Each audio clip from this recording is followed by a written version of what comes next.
Hello, everyone. Welcome to another episode of Santini Narrates. In this episode, we are reading Chapter 10 of The Silkworm by Robert Galbraith. Chapter 10 Verdun. We came to fight. Claremont. Ye shall fight, gentlemen, and fight enough, but a short turn or two. Francis Beaumont and Philip Massenger, the little French lawyer. Robin emerged from the tube the following morning, clutching a redundant umbrella and feeling sweaty and uncomfortable. After days of downpours, of tube trains full of the smell of wet cloth, of slippery pavements and rain-speckled windows, the sudden switch to bright, dry weather had taken her by surprise. Other spirits might have lightened in the respite from the deluge and lowering gray clouds, but not Robin's. She and Matthew had had a bad row. It was almost a relief, when she opened the glass door engraved with Strike's name and job title, to find that her boss was already on the telephone in his own office, with the door closed. She felt obscurely that she needed to pull herself together before she faced him, because Strike had been the subject of last night's argument. "You've invited him to the wedding?" Matthew had said sharply. She had been afraid that Strike might mention the invitation over drinks that evening, and that if she did not warn Matthew first, Strike would bear the brunt of Matthew's displeasure. "Since when are we just asking people without telling each other?" Matthew had said. "I meant to tell you. I thought I had." Then Robin had felt angry with herself. She never lied to Matthew. "He's my boss. He'll expect to be invited." Which wasn't true. She doubted that Strike cared one way or the other. "Well, I'd like him there," she said, which, at last, was honesty. She wanted to tug the working life that she had never enjoyed so much closer to the personal life that currently refused to meld with it. She wanted to stitch the two together in a satisfying whole and to see Strike in the congregation, approving. Approving! Why did he have to approve of her marrying Matthew? She had known that Matthew would not be happy, but she had hoped that by this time the two men would have met and liked each other, and it was not her fault that that had not happened yet. "After all the bloody fuss we had when I wanted to invite Sarah Shadlock," Matthew had said. A blow, Robin felt, that was below the bell. "Invite her then," she said angrily. "But it's hardly the same thing. Cormoran's never tried to get me into bed. What's that snort supposed to mean?" The argument had been in full swing when Matthew's father telephoned with the news that a funny turn Matthew's mother had suffered the previous week had been diagnosed as a mini-stroke. After this, she and Matthew felt that squabbling about Strike was in bad taste, so they both went to bed in an unsatisfactory state of theoretical reconciliation. Both, Robin knew, still seething. It was nearly midday before Strike finally emerged from his office. He was not wearing his suit today, but a dirty and woolly sweater, jeans, and trainers. His face was thick with the heavy stubble that accrued if he did not shave every 24 hours. Forgetting her own troubles, Robin stared. She had never, even in the days when he was sleeping in the office, known Strike to look like a down and out. "Been making calls for the Ingalls file and getting some numbers for Longman," Strike told Robin, handing her the old-fashioned brown card folders, each with a handwritten serial number on the spine, that he had used in the Special Investigation Branch, and which remained his favorite way of collating information. "Is that a deliberate look?" she asked, staring at what looked like grease marks on the knees of his jeans. "Yeah, it's for gun-free. Long story." While Strike made them both tea, they discussed details of 3 current cases, Strike updating Robin on information received and further points to be investigated. "And what about Owen Quinn?" Robin asked, accepting her mug. "What did his agent say?" Strike lowered himself onto the sofa, which made its usual farting noises beneath him, and filled her in on the details of his interview with Elizabeth Tassel and his visit to Catherine Kent. "When she first saw me, I could swear she thought I was Quinn." Robin laughed. "You're not that fat." "Cheers, Robin," he said dryly. "When she realized I wasn't Quinn, and before she knew who I was, she said, 'I don't work in that bit.' Does that mean anything to you?" "No, but," she added diffidently, I did manage to find out a bit about Catherine Kent yesterday. How? Asked Strike, taken aback. Well, you told me she's a self-published writer, Robin reminded him. So, I thought I'd look online and see what's out there, and, with 2 clicks of her mouse, she brought up the page. She's got a blog. Good going, said Strike, moving gladly off the sofa and round the desk to read over Robin's shoulder. The amateur's web page was called My Literary Life, decorated with drawings of quills and a very flattering picture of Catherine that Strike thought must be a good 10 years out of date. The blog comprised a list of posts, arranged by date like a diary. A lot of it's about how traditional publishers wouldn't know good books if they were hit over the head with them, said Robin, scrolling slowly down the webpage so he could look at it. She's written 3 novels in what she calls an erotic fantasy series called the Melina Saga. They're available for download on Kindle. I don't want to read any more bad books. I had enough with the brothers Balzac, said Strike. Anything about Quinn? Loads, said Robin, assuming he's the man she calls the famous writer, TFW for short. I doubt she's sleeping with 2 authors, said Strike. It must be him. Famous is stretching it a bit, though. Had you heard of Quinn before Lenora walked in? No, admitted Robin. Here he is, look, on the 2nd of November. Great talk with TFW about plot and narrative tonight, which are of course not the same thing. For those wondering, plot is what happens. Narrative is how much you show your readers and how you show it to them. An example from my 2nd novel, Melina's Sacrifice. As they made their way towards the forest of Hardarel Lendor raised his handsome profile to see how near they were to it. His well-maintained body, honed by horseback riding and archery skills. Scroll up, said Strike. See what else there is about Quinn. Robin obliged, pausing on a post from 21st October. So, TFW calls and he can't see me again. Family problems. What can I do except say that I understand? I knew it would be complicated when we fell in love. I can't be openly explicit on this, but I'll just say he's stuck with a wife he doesn't love because of a third party. Not his fault. Not the third party's fault. The wife won't let him go, even if it's the best thing for everyone, so we're locked into what sometimes feels like it's purgatory. The wife knows about me and pretends not to. I don't know how she can stand living with a man who wants to be with someone else, because I know I couldn't do it. TFW says she's always put the third party before everything else, including him. Strange how often a carer masks deep selfishness. Some people will say it's my fault for falling in love with a married man. You're not telling me anything, my friends. My sister and my own mother don't tell me all the time. I've tried to call it off, and what can I accept? The heart has its reasons, which reasons don't know. And now tonight I'm crying over him all over again for a brand new reason. He tells me he's nearly finished his masterpiece, the book he says is the best he's ever written. I hope you like it. You're in it. What do you say when a famous writer writes you into what he says is his best book? I understand that he's giving me in a ways a non-writer can't. It makes you feel proud and humble. Yes, there are people we writers let into our hearts, but into our books? That's special. That's different. Can't help loving TFW. The heart has its reasons. There was an exchange of comments below. What would you say if I told you he'd read a bit to me? Pippa, 2011. You'd better be joking, Pip. He won't read me any. Cass. You wait. Pippa, 2011, XXXX. Interesting, said Strike.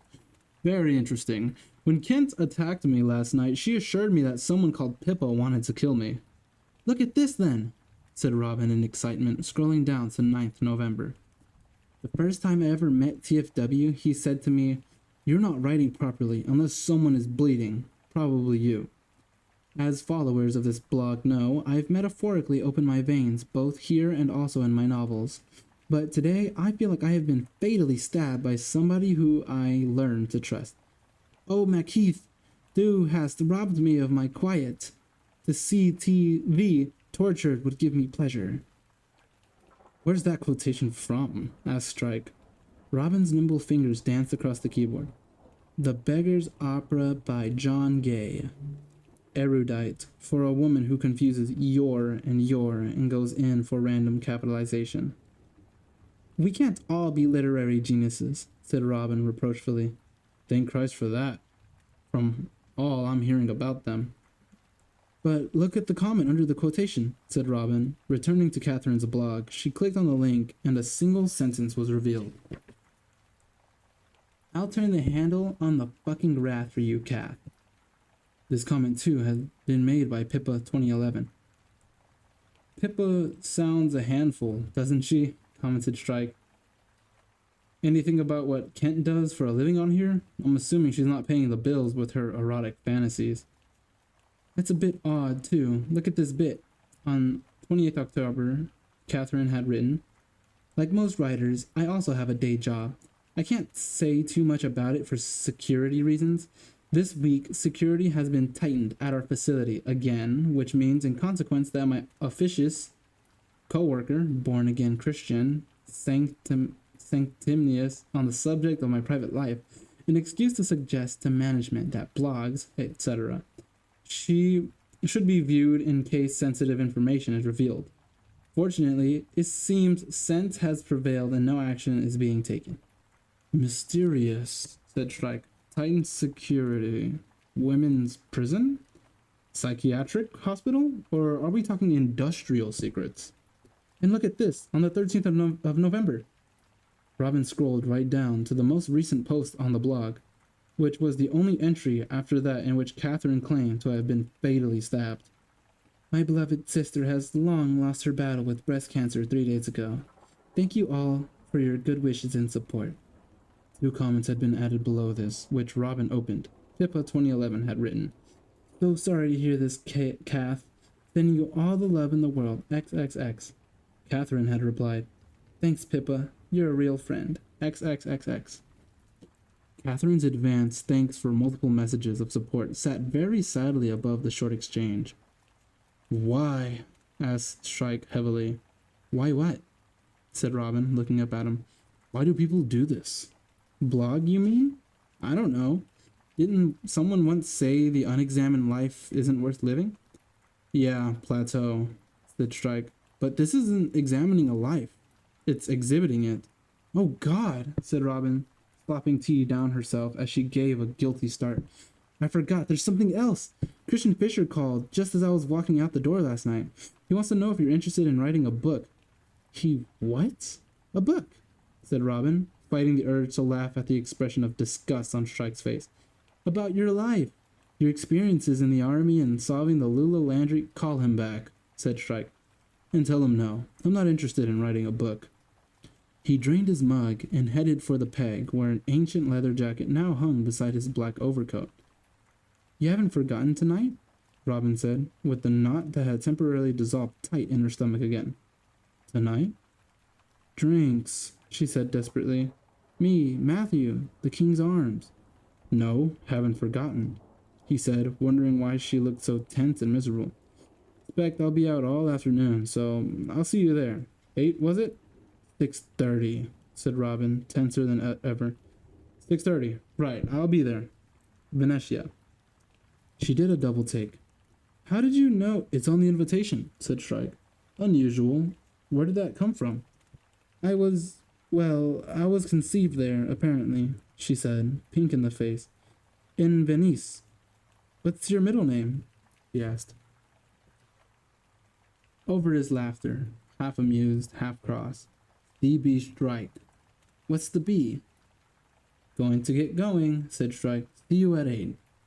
No, got to get going, said Strike. See you at 8. 6:30, she bellowed at the closing door. Strike's destination that afternoon was a shop that sold electronic accessories in Crouch End. Stolen mobile phones and laptops were unlocked in a back room, the personal information therein extracted, and the purged devices and the information were then sold separately to those who could use them. The owner of this thriving business was causing Mr. Gunfrey, Strike's client, considerable inconvenience. Mr. Gunfrey, who was every bit as crooked as the man whom Strike had tracked to his business headquarters, but on a larger and more flamboyant scale, had made a mistake in treading on the wrong toes. It was Strike's view that Gunfrey needed to clear out while he was ahead. He knew of what this adversary was capable. They had an acquaintance in common. The target greeted Strike in an upstairs office that smelled as bad as Elizabeth tassels, while two shell-suited youths lolled around in the background, picking their nails. Strike, who was impersonating a thug for hire recommended by their mutual acquaintance, listened as his would-be employer confided that he was intending to target Mr. Gunfrey's teenage son, about whose movements he was frighteningly well informed. He went so far as to offer Strike the job, £500 to cut the boy. I don't want no mutter, just a message to his father, you get me? It was gone 6 before Strike managed to extricate himself from the premises. His first call, once he had made sure he had not been followed, was to Mr. Gunfrey himself, whose appalled silence told Strike that he had at last realized what he was up against. Strike then phoned Robin. Going to be late, sorry, he said. Where are you? She asked, sounding strained. He could hear the sounds of the pub behind her, conversation and laughter. Crouch End. Oh, God, he heard her say under her breath. It'll take you ages. I'll get a cab, he reassured her. Be as quick as I can. Why, Strike wondered, as he sat in the taxi rumbling along Upper Street, had Matthew chosen a pub in Waterloo to make sure that Strike had to travel a long way? Payback for Strike having chosen pubs convenient to him on their previous attempts to meet? Strike hoped the King's Arms served food. He was suddenly very hungry. It took 40 minutes to reach his destination, partly because the row of 19th century workers' cottages where the pub stood was blocked to traffic. Strike chose to get out and end the curmudgeonly taxi driver's attempt to make sense of the street numbering, which appeared not to follow a logical sequence, and proceeded on foot, wondering whether the difficulty of finding the place had influenced Matthew's choice. The King's Arms turned out to be picturesque Victorian corner pub, the entrances of which were surrounded by a mixture of professional young men in suits and what looked like students, all smoking and drinking. The small crowd parted easily as he approached, giving him a wider berth than was strictly necessary even for a man of his height and breadth. As he crossed the threshold into the small bar, Strike wondered, not without a faint hope that it might happen, whether he might be asked to leave on account of his filthy clothes. Meanwhile, in the noisy back room, which was a glass-ceilinged courtyard self-consciously crammed with bric-a-brac, Matthew was looking at his watch. It's nearly a quarter past, he told Robin. Clean cut in his suit and tie, he was, as usual, the handsomest man in the room. Robin was used to seeing women's eyes swivel as he walked past them. She had never quite managed to make up her mind how aware Matthew was of their swift, burning glances. Sitting at the long wooden bench that they had been forced to share with a party of cackling students, 6'1", with a firm cleft chin and bright blue eyes, he looked like a thoroughbred kept in a paddock of Highland ponies. That's him, said Robin, with a surge of relief and apprehension. Strike seemed to have become larger and rougher looking since he had left the office. He moved easily towards them through the packed room, his eyes on Robin's bright gold head, one large hand grasping a pint of hophead. Matthew stood up. It looked as though he braced himself. Cormoran, hi, you found it. You're Matthew, said Strike, holding out a hand. Sorry I'm so late. I tried to get away earlier, but I was with the sort of bloke you wouldn't want to turn your back on without permission. Matthew returned an empty smile. He had expected Strike to be full of those kinds of comments, self-dramatizing, trying to make a mystery of what he did. By the look of him, he'd been changing attire. Sit down, Robin told Strike nervously, moving along the bench so far that she was almost falling off the end. Are you hungry? We were just talking about ordering something. They do reasonably decent food, said Matthew. Hi, it's not the mango tree, but it's all right. Strike smiled without warmth. He had expected Matthew to be like this, name-dropping restaurants in Belgravia to prove, after a single year in London, that he was a seasoned metropolitan. What? How did it go this afternoon? Robin asked Strike. She thought that if Matthew only heard about the sort of things that Strike did, he would become as fascinated as she was by the process of detection, and his every prejudice would fall away. But Strike's brief description of his afternoon, omitting all identifying details of those involved, met barely concealed indifference on the part of Matthew. Strike then offered them both a drink as they were holding empty glasses. You could show a bit of interest, Robin hissed at Matthew, once Strike was out of earshot at the bar. Robin, he met a man in a shop, said Matthew. I doubt they'll be optioning the film rights anytime soon.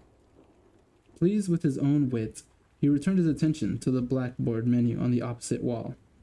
When Strike had returned with drinks, Robin insisted on battling her way up to the bar with their food order. She dreaded leaving the two men alone together, but felt that they might somehow find their own level without her. Matthew's brief increase in self-satisfaction ebbed away in Robin's absence.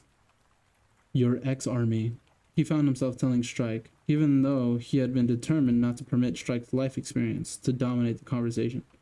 That's right, said Strike, S.I.B. Matthew was not sure what that was. My father's ex-RAF, he said. Yeah, he was in the same time as Jeff Young. Who? Welsh rugby union player? 23 caps? Said Matthew. Right, said Strike. Yeah, Dad made squadron leader. Left in '86, and he's run his own property management business since. Done all right for himself. Nothing like your old man, said Matthew, a little defensively. But all right. It, thought Strike. What are you talking about? Robin said anxiously, sitting back down. Just Dad. Poor thing, said Robin. Why poor thing? Snapped Matthew. Well, he's worried about your mum, isn't he? The mini-stroke? Oh, said Matthew. That. Strike had met men like Matthew in the army, always officer class, but with that little pocket of insecurity just beneath the smooth surface that made them overcompensate and sometimes overreach. So, how are things at Lowther French? Robin asked Matthew, willing to him to show Strike what a nice man he was, to show the real Matthew, whom she loved. Matthew's auditing this really odd little publishing company. They're quite funny, aren't they? She said to her fiancé. I wouldn't call it funny, the shambles they're in, said Matthew. And he talked until their food arrived, littering his chat with references to 90K and a quarter of a mil, and every sentence was angled like a mirror to show him in the best possible light. His cleverness, his quick thinking, his besting of slower, stupider yet senior colleagues, his patronage of the dullards working for the firm he was auditing. Trying to justify a Christmas party when they've barely broken even in 2 years. It'll be more like a wake. Matthew's confident strictures on the small firm were followed by the arrival of their food in silence. Robin, who had been hoping that Matthew would reproduce for Strike some of the kinder, more affectionate things he had found to tell her about the eccentrics at the small press, could think of nothing to say. However, Matthew's mention of a publishing party had just given Strike an idea. The detective's jaws worked more slowly. It had occurred to him that there might be an excellent opportunity to seek information on Owen Quinn's whereabouts, and his capacious memory volunteered a small piece of information he had forgotten he knew. Got a girlfriend, Cormoran? Matthew asked Strike directly. It was something he was keen to establish. Robin had been vague on the point. No, said Strike absently. Excuse me, won't be long. Gotta make a phone call. Yeah, no problem, said Matthew irritably, but only once Strike was once again out of earshot. You're 40 minutes late, and then you piss off during dinner. We'll just sit here waiting till you deign to come back. Matt! Reaching the dark pavements, Strike pulled out cigarettes and his mobile phone.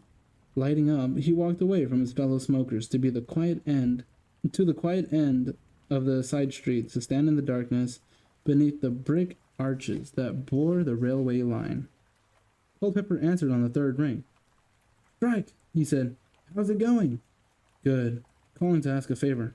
Go on, said Culpepper, non-committally. You've got a cousin called Nina who works for Roper Chart. How the hell did you know that? You told me, said Strike patiently. When? few months ago when I was investigating that dodgy dentist for you.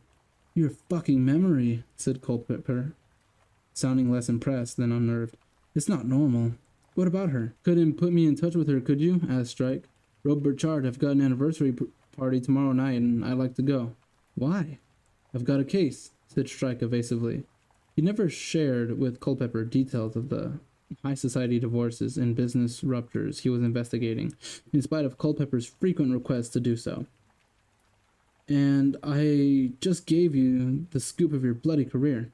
Yeah, all right, said the journalist grudgingly, after a short hesitation. I suppose I could do that for you. Is she single? Strike asked. What? You're after a shag too? Said Culpepper, and Strike noted that he seemed amused instead of peeved at the thought of Strike trying it on with his cousin. No, I want to know whether it'll look suspicious if she takes me to the party. Oh, right. I think she's just split up with someone. I don't know. I'll text you the number. Wait till Sunday. Culpepper added with barely suppressed glee. A tsunami of shit's about to hit Lord Porker. Call Nina for me first, will you? Strike asked him. And tell her who I am, so she understands the gig? Culpepper agreed to it and rang off. In no particular hurry to return to Matthew, Strike smoked his cigarette down to the butt before moving back inside. The packed room, he thought, as he made his way across it, bowing his head to avoid hanging pots and street signs, was like Matthew. It tried too hard. The decor included an old-fashioned stove and an ancient till, multiple shopping baskets, old blueprints, and plates. A contrived panoply of junk shop finds. Matthew had hoped to have finished his noodles before Strike returned, to underline the length of his absence, but had not quite managed it. Robin was looking miserable, and Strike, wondering what had passed between them while he had been gone, felt sorry for her. Robin says you're a rugby player, he told Matthew, determined to make an effort. Could have played county, is that right? They made laborious conversation for another hour. The wheels turned most easily while Matthew was able to talk about himself.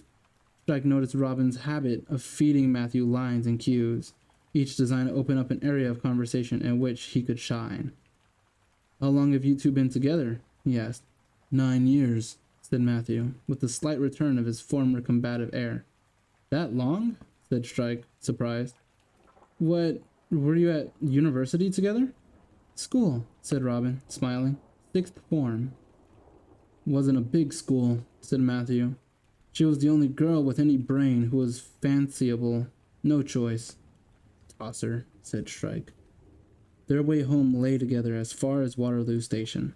They walked through the darkness, continuing to make small talk, then parted at the entrance to the tube. There, said Robin, hopelessly, as she and Matthew walked away towards the escalator. He's nice, isn't he? Punctuality's shit, said Matthew, who could find no other charge to lay against Strike that did not sound insane. You'll probably arrive 40 minutes bloody late and ruin the service. But it was tacit consent to Strike's attendance, and, in the absence of genuine enthusiasm, Robin supposed it could have been worse. Matthew, meanwhile, was brooding in silence on things he would have confessed to nobody. Robin had accurately described her boss's looks, the pube-like hair, the boxer's profile, but Matthew had not expected Strike to be so big. He had a couple of inches on Matthew, who enjoyed being the tallest man in his office. What was more, while he would have found it distasteful showboating if Strike had held forth about his experiences in Afghanistan and Iraq, or told them how his leg had been blown off, or how he had earned the medal that Robin seemed to find so impressive, his silence on these subjects had been almost more irritating. Strike's heroism, his action-packed life, his experiences of travel and danger had somehow hovered spectrally over the conversation.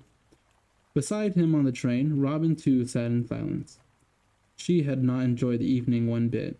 Never before had she known Matthew quite like that, or at least never before had she seen him like that. It was Strike, she thought, puzzling over the matter as the train jolted them. Strike had somehow made her see Matthew through his eyes. She did not know quite how he had done it, all that questioning Matthew about rugby. Some people might have thought it was polite, but Robin knew better. Or was she just annoyed that he had been late and blaming him for things that he had not intended? And so the engaged couple sped home, united in unexpressed irritation, with the man now snoring loudly as he rattled away from them on the northern line.